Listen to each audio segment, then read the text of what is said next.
Hello and welcome back to my channel. Today I'm going to be talking about all of the things that I bought for uni that were actually worthwhile. Plus I'm going to take you through my bag for placement and show you everything that I used to take to placement with me. Now I'm finished as a student midwife. I hope you enjoy this video, but make sure to like the video if you do and subscribe and leave me a comment down below just to let me know why you're watching, what year you're in, something you're excited for next year. So I'm going to jump straight into talking about stuff that I bought for uni time and lectures. Basically, I don't recommend buying loads of stuff. I recommend buying things as and when and just having the essentials, save yourself money. Stuff goes to waste. I had like planners, year planners, journals that I never used. For me, I do a lot of stuff digitally, so that is, I'll bring in the first thing that I recommend you buy is a laptop. You don't need to buy a MacBook Pro. I bought this because I knew I wanted to make videos and do stuff online, and I love editing and I love all of the other stuff that comes with the MacBook Pro. I love Apple stuff, completely separate from my degree. Just any good laptop, reliable laptop where you can store stuff and write your essays on. Yeah, this also, because I use lots of Apple products, I use this as like my planner and my calendar as well. It works quite seamlessly with Microsoft Office products, which is really important because most of your universities will sort of expect you to use Microsoft Office products to write your assignments and use for like PowerPoints and essays, and I use Excel a lot, so I recommend downloading Microsoft Office as well. Most universities will provide that for you for free, so download that onto your laptop. Yeah, so any laptop will do perfectly, but this also synced with my calendar on my phone, and that's why I used to keep myself organized, not any of the fancy planners or journals that you can buy specific to being a student midwife or whatever. I know some people really like using those on like a paper planner, but for me it helped me declutter my life, and everything worked a little bit more seamlessly when I had my phone and my laptop and other things connected and showed me all the calendar at once, and I could get alerts and stuff. It made me feel more organised that way. So any laptop is fine. I wouldn't recommend a MacBook Pro if you're just using it to write essays because it's really expensive. But if you're interested in like YouTube or editing or other cool stuff that you can do with a MacBook, I do recommend it. Secondly, going on from that, I recommend a laptop stand. This changed my life. I used to have a really small desk. If you've seen like my other videos on my Instagram, you know I've got quite big desks now. I love it so much. It's like one of my favourite things that I have. But before I got that, I had a really small desk and didn't have a lot of space. And I was propping my laptop up on a shoebox. But that's because I needed it like a little bit higher for where I had my books. I just felt the laptop needs to be a bit higher. That's how I work anyway. And these ones, especially this with all this space underneath, it means that you keep a lot of space on your desk as well. This one's from Amazon, and I'll put a link down below to it. I think it's like £30 or something. It's quite expensive, but I recommend like a sturdy one, because my fear was that like my laptop would fall off and break, because my laptop's really expensive. I don't want it to break. But this is so helpful when writing essays. It just feels nicer to have it up, and then you can have your books down here. It like helped my back because I wasn't hunched over my laptop all the time, and it gave me better desk space. So if you have a small desk, I extra recommend one of these. Even if you have a big desk like me, I still recommend it because it saves your back and it saves your desk space. And trust me, you'll be spending a lot of time on your laptop at your desk. But also, if you don't have any of those things, you can go to the uni library. But yeah, laptop and internet access, or a computer at home, anything like that, super important, because I do not recommend buying textbooks at all. Never buy a textbook unless it's something like you really want or need or you're interested in having at home. Get them out of the uni library or use an online book. I use a lot of ebooks because you get to a point where you're just referencing stuff, and really you should be referencing academic journals over books the majority of the time. But if you're book learning, you can use them from an ebook and write your own notes, and that is what I recommend. So for note writing, I do recommend handwriting your notes. These are all of the notebooks that I've got through over the last 4 years I was at university. So, and there's actually more than this. I did an extra year, so I've got my 3 years of midwifery, and there's a little bit of biomed in here somewhere. So I can't say I used all of these to do midwifery, but it's majority midwifery, and literally they're all finished. They're all full of notes. This one in particular I use for my dissertation, and then like any other modules, essay plans. I like to do it all in note form, write it out, and use my thoughts like with words to construct stuff, and then I just go and type it out all in one if I'm writing an essay. So I do recommend you handwriting your notes. And alongside that, you're going to need pens, black pens, and these are for placement 2. These ones from Sainsbury's? No, these are WH Smith ones. Sainsbury's also have good black pens that I like. The cheaper the better. You just need black pens so you can write your notes. And yeah, on placement you need not black pen, you need black pens and a red pen as well when you're writing your notes, and red for writing any drugs that you might need to write in someone's notes. I also recommend getting these. Another bit of stationery. These are little tab things that you can put like on pages in books. I use these in my practice document. So the document that I use to record all my competencies and like my hours and everything that I did on placement, there's such a big document, there's so many pages in it, and you want midwives to sign things in it, and it already feels like a faff when you're asking midwives to sign stuff in it. So the best thing to do is have it organised, so when you go to ask them to write in it, you can just open the page and it's causing them less, they're not wasting their time, you're not wasting your time, you know exactly what page to go to. Get these, they'll change your life. And for revision purposes, I have this. This might seem like a bit of an extra purchase, but if you follow me on Instagram, you'll see that I like to make notes posters. So this is one from first year about the endocrine system and like how it affects pregnancy. It's kind of basic, but I liked to draw it out like this, make pictures, make it look pretty.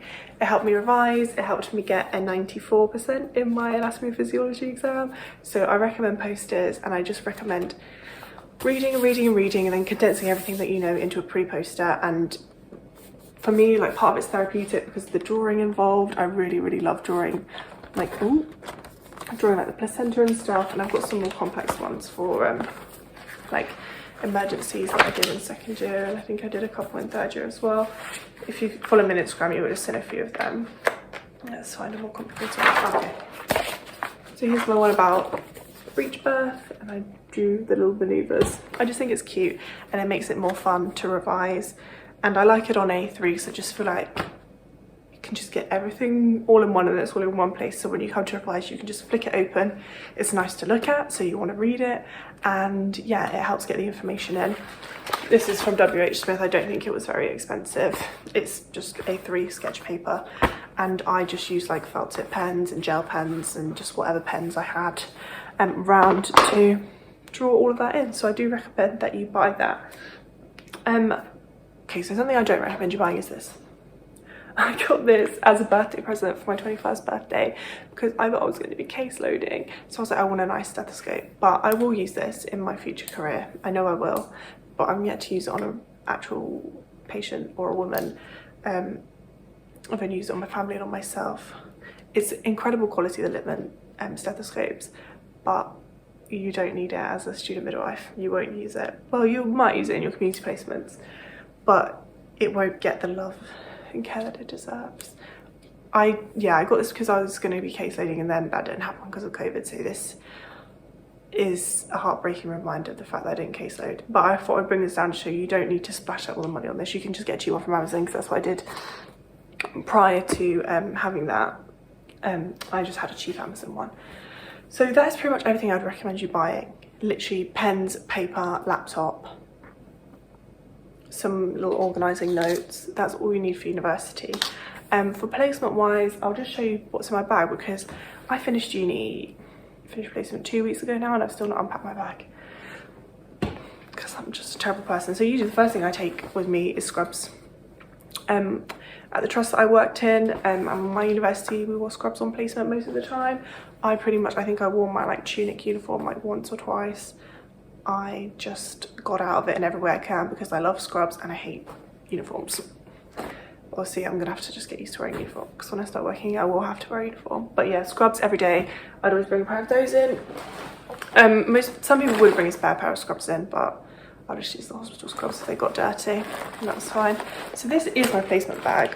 This is really well loved. I had this since I was a first year at the University of Bedfordshire doing biomedical science. So this is a 4-year-old backpack.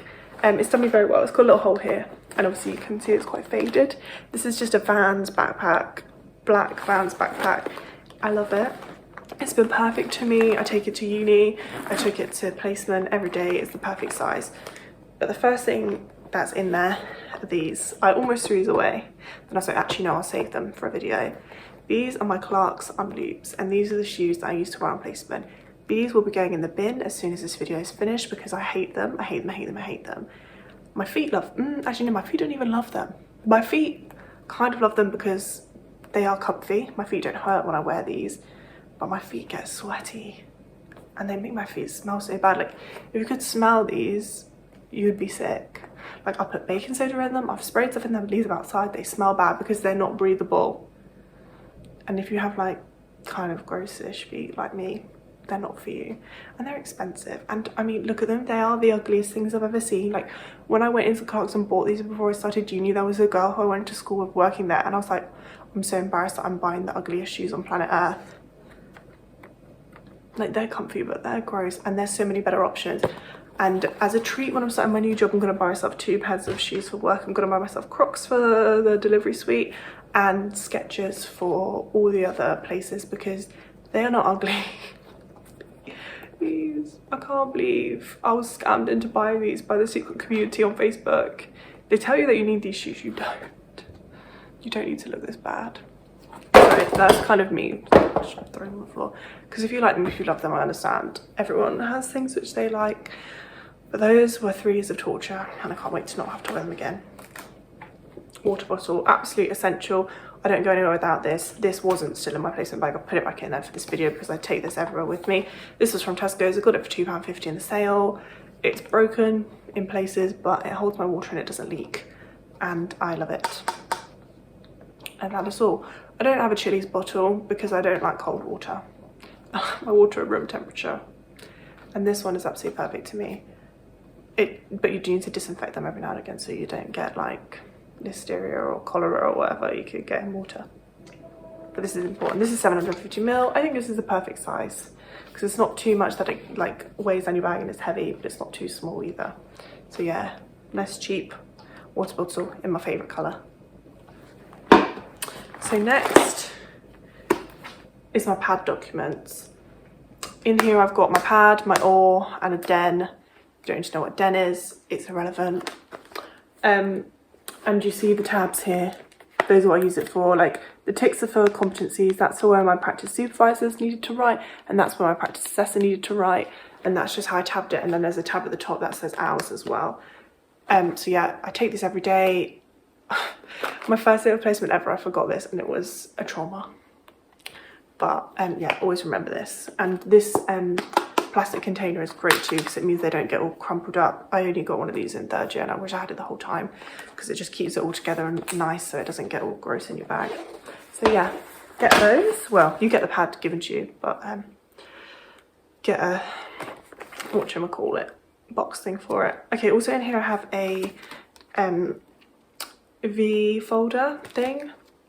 This can help you when you're doing vaginal examinations. So like you could do a V and come out and not be sure, and you can go to the book and feel, and it's also got like a head where you can like move the suture knife and just get used to feeling things.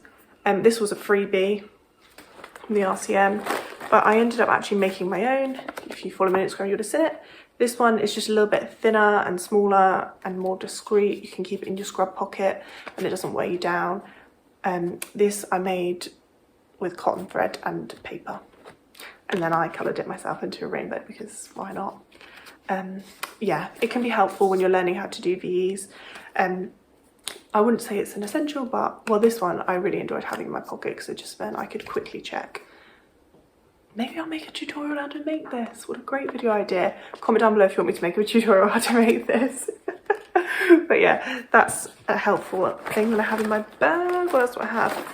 This is a mini notebook. This is my spare mini notebook. This one doesn't leave my bag. It's barely got anything in it because it's my spare. Just in case one day I forgot. Okay. This is a COVID test card. You'll be able to tell we've got... I'm not a very organised person.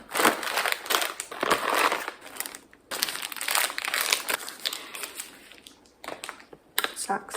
I pack my bag every day, and every day I would put 2 crisps, 2 cereal bars, and not every day I would eat 2 crisps and 2 cereal bars, and this was put up as leftovers. But it's always good to have extras in your bag, but make sure that they don't go out of date, because the other day, a couple of weeks ago, I was on triage and I was starving. I was like, oh, I'll just get a cereal bar at the bottom of my bag. It was like 6 months out of date and it was gross. So yeah, snacks, they are really important though, especially for a night shift, because I just snack all over a night shift. The top of a phone charger, a mini pad thing. Oh, usually I have like my whole thing of like period items, because that's an important thing to have. Imagine coming on your period and placement and not having all the essentials just around a pen that needs to go in my bag. Yeah, I usually carry like pads, tampons and painkillers, because we don't want to be in that position. Okay, I don't use a pencil case when I'm on placement. I put everything just in this front pocket, because this is all I need. 2 blacks and 1 red. The less pens you have, this is my theory, the less likely you are to lose them or get them stolen, because you guard them with your life. And these lasted me the last 2 weeks. And then I finished. I don't know how long they were going to last me for, but that is important. And then I've got all of my badges. Yeah, I've got 2 name badges. I only wear one of them. My fob. Oh, and then I usually have my student ID in here and my like work card. Those are in my purse at the moment now, because I don't need them to go to placement and they get me discounts. So yeah, fob, mega important. I would feel lost without this. This is just an Amazon one. I think I've gone through like 5 fobs in the last 3 years. They're cheap enough, so that's fine. And then the Holy Grail, the main notebook. This I just recorded like observations, people's obs, which is like, because when you just need to write them, you're just writing 2 obs, and then obviously you put them in the notes straight away afterwards, so you don't get them confused, because if I looked at this now I could not tell you whose these were. And then just anything like interesting on placement, things that I need to record in my pad. Yeah, this is really important, a pocket notebook. I will be getting myself a new one to start my job. I know I'll always carry a pocket notebook. I think these are amazing. This one was from Sainsbury's. What else? Vaseline, and this was a little ear protector for when we were wearing the masks. I feel like my ears just got hard. After a while I didn't need this, my ears didn't get sore anymore, but this is still cute and I'll keep it in there just in case one day my ears get sore again. And that is literally everything that's in my bag. Oh, got pound coin, I'll save that. Yeah, that's everything that I used to take to placement. Obviously I take a packed lunch, but I think that's pretty much a given, and my car keys and things like that. But that is it. I don't actually think you need anything else to be a student midwife. I think you need the bare minimum, and you just need the passion and the drive to do the degree, because all of the stuff will get you nowhere if you don't have the determination to just keep going, because sometimes it can be really tough. So that is the biggest thing which I say you need to do the degree. Willpower, passion, and love for the job. So yeah, if you're starting uni, good luck. If you're halfway through, good luck. I know that's extra tough. And if you're just finished like me, also good luck with the future. So yeah, give this video a thumbs up, subscribe to my channel, follow me on Instagram and all that good stuff. Thank you so much for watching, and I'll see you soon. Bye.